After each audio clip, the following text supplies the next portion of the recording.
Witchcraft families, it's Mrs. Ellison. Today I'm going to go over a graphing activity that you can do with your students. There's two different options you have. I have one worksheet that has a student answer verbally or written if you are able to print it out. And I have other worksheets for students who need an array of 3. I will be going over both worksheets.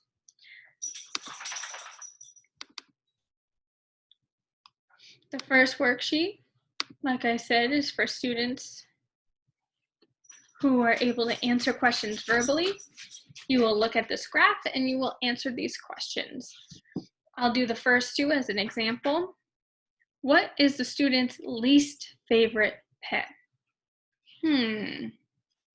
Which one has the least? I think other. Other is the student's least favorite pet. How many students said that a hamster is their favorite pet? First thing to do is we have to find our hamster and we have to count how many students liked having a hamster as a pet. 1, 2, 3. The answer would be 3. So similar to this worksheet, I have made a modified worksheet. These are all in your Google Classroom, so you can feel free to project this on your computer, your iPad, your iPhone for your students to answer, or you can print them out if you have access to a printer. What is the student's favorite pet? We would go back to this graphing worksheet so we can see which one has the most. And it looks like dog. So your student would see dog and they would circle dog. How many students said that a hamster is their favorite pet? We have to go refer back to the graph and look for hamster. And just like we did with our other student who was able to answer here, we would highlight hamster and count. 1, 2, 3. We'll go back and we will find 3. Is it this one, this one, this one? 3. What is the student's least favorite pet? We'll go back and prompt our student, which one has the least? Other.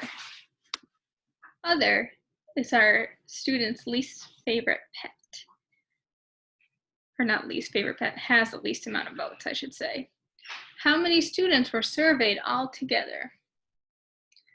This question also appears in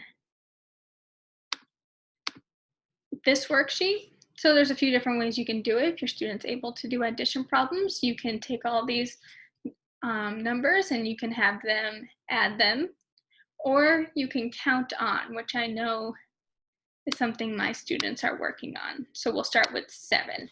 We'll grab 7, 7, 8, 9, 10, 11, 12, 13, 14, 15, 16, 17, 18, 19, 20, 21, 22. We would go back to our worksheet and we would find 22. There are a few worksheets in here for graphing. We also have our favorite colors, which there is an adapted worksheet for that also. There is also flowers in the garden, which is still a bar graph, but it's just coming from a different direction. And there is a adaptive worksheet for that also, flowers in the garden.